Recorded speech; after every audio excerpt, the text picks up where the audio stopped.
बहुत समय पहले की बात है। एक अकेला हाथी एक अजीब जंगल में बसने आया। ये जंगल उसके लिए नया था और वो दोस्त बनाने के लिए देख रहा था।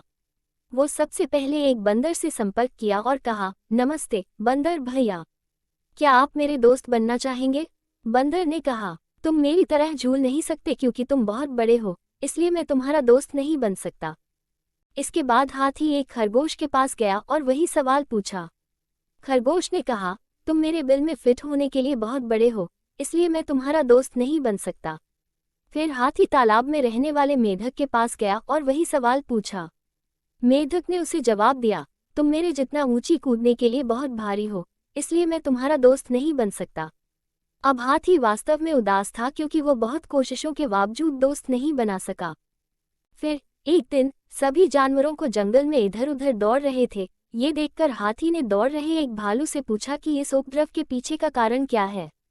भालू ने कहा, जंगल का शेर शिकार पर निकला है, वे खुद को उससे बचाने के लिए भाग रहे हैं। ऐसे में हाथी शेर के पास गया और कहा कि कृपया इन निर्दोष लोगों को चोट न पहुंचाओ, कृपया उन्हें अकेला छोड़ दें। शेर ने उसका मजाक उड़ाया और हाथी को एक तरफ चले जाने को कहा। तभी हाथी को गुस्सा आ गया और उसने शेर को उसकी सारी ताकत लगाकर धक्का दे दिया, जिससे वह घायल हो गया और वहां से भाग खड़ा हुआ। अब बाकी सभी जानवर धीरे धीरे बाहर आ गए और शेर की हार को लेकर आनंदित होने लगे। वे हाथी के पास गए और उससे कहा, तुम्हारा आकार एकदम सही है हमारा दोस्त बनने के लिए। कहानी की सीख।